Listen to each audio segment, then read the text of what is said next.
This is a, let me see. This is a carrier group for an AR-15 or a 308, AR-10, AR-25. That's the bolt carrier, the firing pin, the bolt cam, bolt pin that holds it, that retains your firing pin. Okay, next slide. Okay, this is a common terminology and names for the various components. I won't go over it, but there it is for you to see. Okay, next slide. So this will be field stripping your AR-15 bolt carrier group. Using a bullet or other pointed object, push out on the firing pin retaining pin, then remove.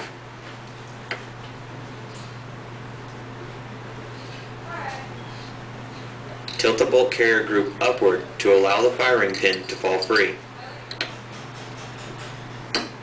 Push bolt into carrier, rotate the cam pin 90 degrees, and remove. Remove the bolt. You have now completed a field strip of your bolt carrier group. Further breakdown may be required if you experience extraction issues. Use the firing pin to remove the extractor pin while squeezing the extractor toward the bolt.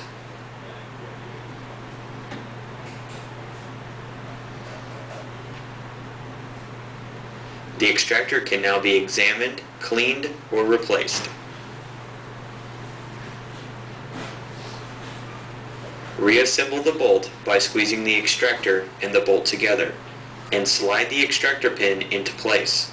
Done correctly, this will only require finger pressure on the extractor pin. Take the bolt, insert it into the carrier, making sure the extractor is going to face the ejection port. Reinsert the cam pin. Rotate the cam pin 90 degrees. Insert the firing pin. Lastly, insert the retaining pin.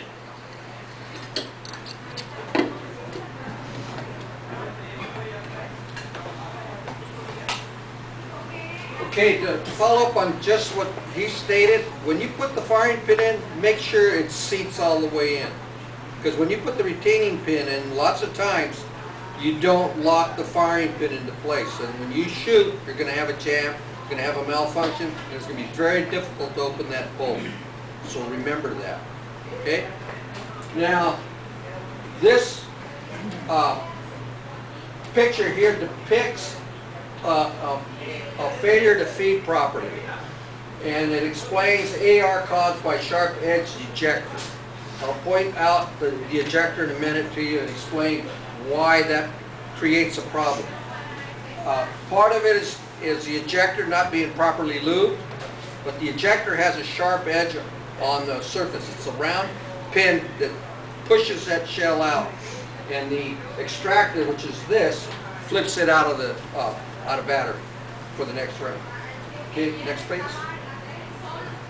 Okay, what I do is I polish these surfaces, and this is from what they call NRA's Civilian Marksmanship Programs, CMP. I competed a lot, and in the service rifle matches and then in the open class with scope rifles shooting up to 600 yards, and also the long-range sniper matches where you shoot 600, 800, and 1,000 yards. So different bullets for the AR. But the main thing is, when this bolt and the carrier come from the factory, they're parkerized, anodized, and that coating interferes with the function of your carrier and your bolt. Next picture, please. So here's the face of the bolt. You see that edge right there? It's extremely sharp. What we do in competition, unlimited class, is we burnish that, take the edge off, and polish it.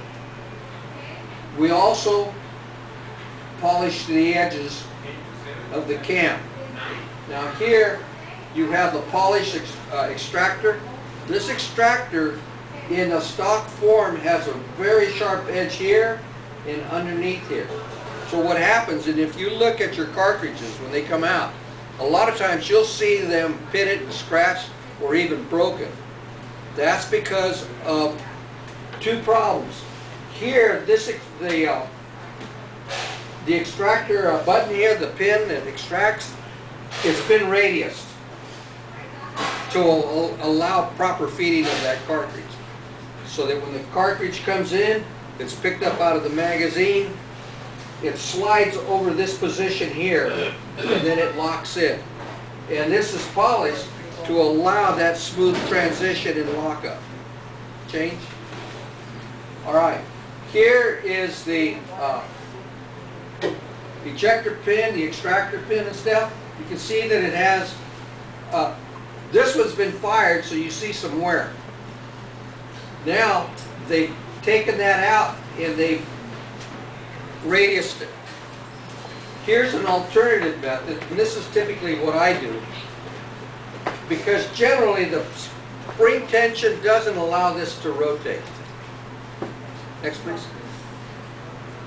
Alright, this is your barrel extension. This is your chamber. On an AR, you have the barrel and then you have this extension.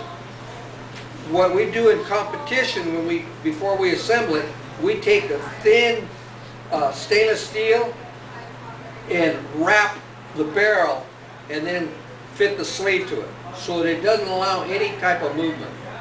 Now, in addition, your stock factory rifle has a bridge at the sharp here. Now, you have rounds that are stripped from the magazine either left or right that feed into this area before they feed into the chamber. I'm speaking Spanish there. Alright, here, that corner, this corner, and that edge need to be burnished off. Because what happens is, that's where your extractor slides through, and that will bind. Now, this is a dirty chamber, just for reference. Next, please. Alright, so here's cleaning the bolt carrier. Don't forget to take it apart completely. This is the firing pin, the retaining pin, the cam, the carrier, and the bolt. Next. Alright, here's your firing pin, and you can see the buildup of carbon. And you have carbon here and stuff. The Achilles heel of an AR-15, M16, in my experience in Vietnam, in 1968 when we were issued the M16, there was a lot of issues there. The primary problem with that was wrong powder, humid conditions, sand, dirt, and crap. And because this weapon, a semi-automatic weapon, an artillery piece, all have a lot of moving parts. No lubrication, you're going to have a jam, you're going to have a fail to fire. That's what we experience. Okay, so from that, this is how I'm approaching presenting this to you. It's not to have a failure to fire. Your life's not dependent on it, unless you're hunting prison. Okay, next. Okay, so here's the bolt, and if you look at the bolt as a part of the function, it moves up and down the carrier. It's a piston in a cylinder in your car, up and down. If the piston rings are bad, you're going to have scalding and stuff, you're going to have oil slipping past them. Well, an AR is a different mechanism altogether. This is your carbon buildup. It's critical to have that removed when you clean it. If you don't clean your weapon, Rob can attest to you, he brought his rifle over for me to do some work on it, and he was embarrassed about it being dirty. But I've found this with most novices with an AR. Not that you're a novice in anything else, but with an AR, it's a weapon that needs to be properly cleaned and functioning. For combat purposes, when I learned the best way to deal with this weapon, I didn't concentrate on cleaning the firing mechanism, being the trigger. I didn't concentrate on cleaning the bore. I concentrated on the carrier and that part of the function. And I didn't have failures. bolt base and off of the extractor? What are you using to do that? I'm using a Dremel tool. When I clean this area here, usually 600 grit sandpaper, let it dry with a cleaning solvent, and then I burnish it with steel wool, real fine steel wool. Okay, next slide. All right, so you can see that this is a dirty chamber, and that's a dirty bolt. Now this is an extremely dirty bolt. However, it's well lubricated, so in most cases, it wouldn't be a problem. However, I wouldn't bet my life on it in a fight or flight situation. Next. All right, here, the critical thing with this bolt, once it's clean, is it has 3 gas rings. These gas rings, the gaps have to be offset just like in your car. And the reason for that, if these are all in alignment, you're going to have gas seepage and carbon seepage, and it's going to lock that bolt up. It's not going anywhere, and you're out of the game. Now, to fix that, for competition, if you notice this is all polished and burnished, this is called the McFarland gas ring. It's a continuous one-piece ring. It costs like $6. They're cheaper than having to remember doing the alignment on this. Is that tough to get on? No, it's very easy. See, like These you need a pick to pull them out, and they're stainless steel, so they're not really going to break, but you can stretch them out. But the McFarland, you start it, and you just have to turn it like if you were putting your keys on a key ring. Okay, next ring. All right, so here's a clean carrier and bolt assembly. Next page. All right, so then we have lightly lubing the firing pin, the bolt cam. Here it shows you generous lubrication of the bolt cam, and then the tracking surfaces. In a bolt rifle, that would be considered part of the bolt rails or bolt lugs. So here we go. They're showing proper lubrication of this bolt face, the camming. This is basically your compression ring that makes sure that the bolt rides in the carrier smoothly. Okay, next. All right, the reason for this picture is, one, you've got the upper receiver, you got the charging handle, your carrier group, again, a nice, high quality stainless steel bolt carrier group. The reason for this, though, is when you lubricate it, you put a generous amount of grease on this slug. This slug tracks in the receiver. If you've taken your weapon apart, as you pull the charging handle out, there's a slot to allow it to drop out. You take your bolt out, you drop that out. You want to lubricate that, and you want to put a good quality lubricant here. Okay, next. All right.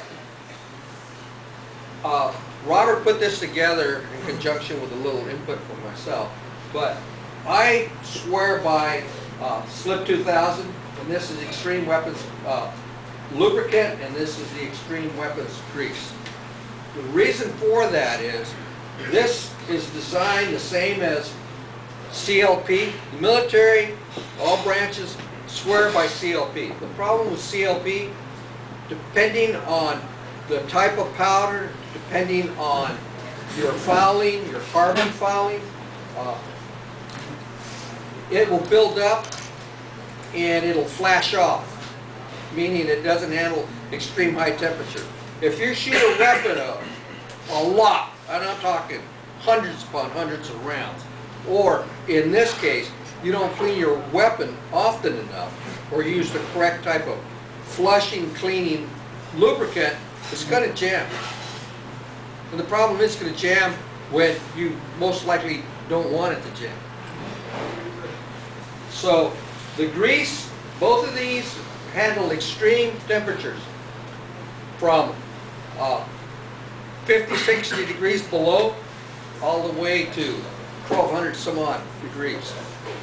The grease doesn't break down in extreme cold. Is that it on that? Yeah. Okay, so let me, now that the basic presentation is over, I want to share with you a couple of things that I've learned from hunting and from cold weather training in the military, doing exercise, training exercise in cold weather, and then my military time in the Marine Corps, and three tours of combat in Vietnam. Mainly, your weapon, whether you're a police officer or a sportsman, or you're thinking about home preservation and safety. If your weapon's not clean and properly functioning, you're asking for trouble. Number one, you're giving an opponent, an adversary, a chance to take you out of the game. You don't need that. You want to be able to stay in the fight and survive. So, hunting-wise, I hunt extreme cold weather for elk and deer, and I prefer to hunt in late seasons when it's snowing. One year I was in a hunting trip where we had temperatures down to 25 degrees. The chill factor dropped it down to 45 degrees, below zero. The guys that I was hunting with, every one of their rifles failed to operate. They had never taken the bolt apart. They had not properly cleaned their trigger assembly. And in fact, they hadn't taken the action out of their stocks.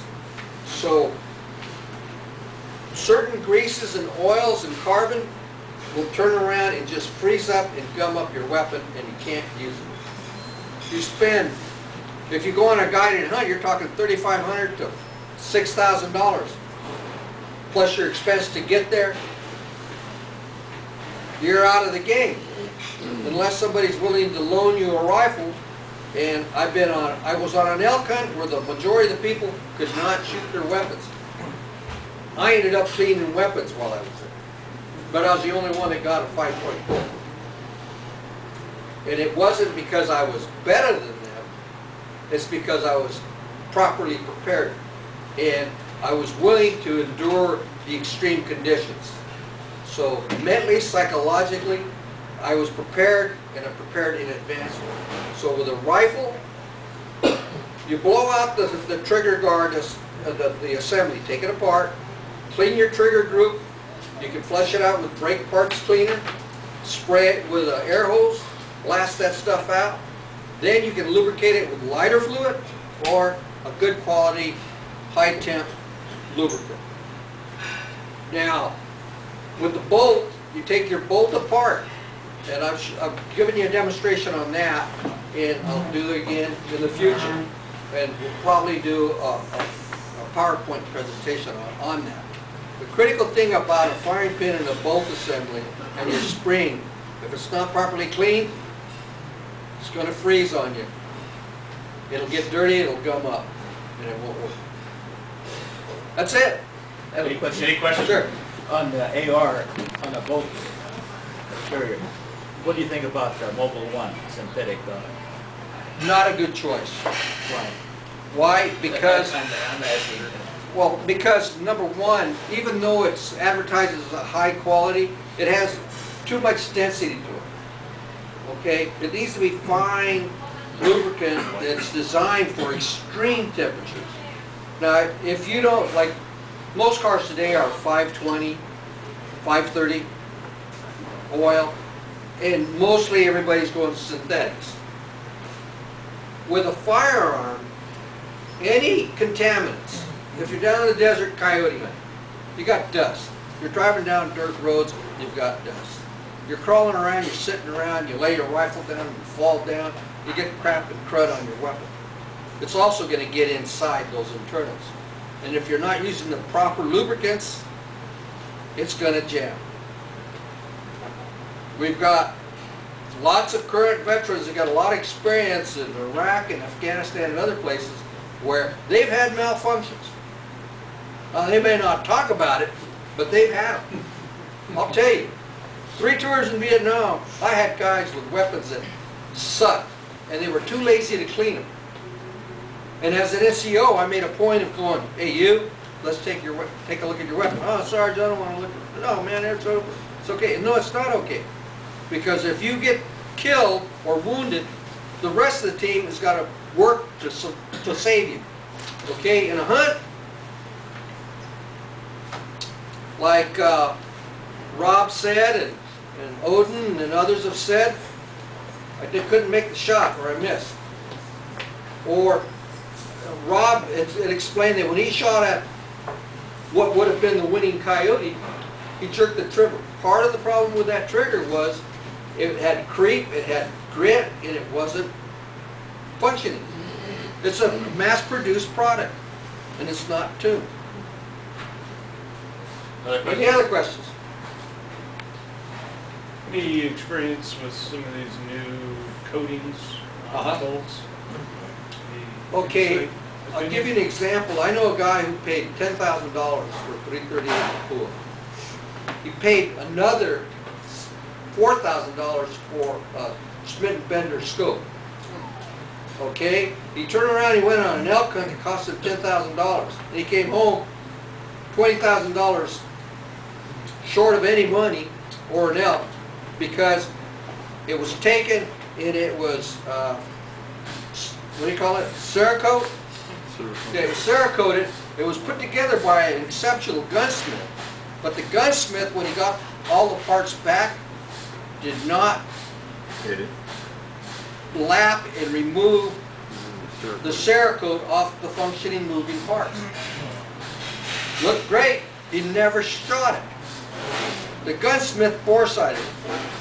I'll give you an example of bore sighting. I bore sighted so many rifles over the years that you need to bore sight a rifle at 25 to 35 yards. And that's looking down the center of the bore at a target. Dialing the scope in to marry up. Then what you do, you go out, you shoot out a box at 25, 35 yards.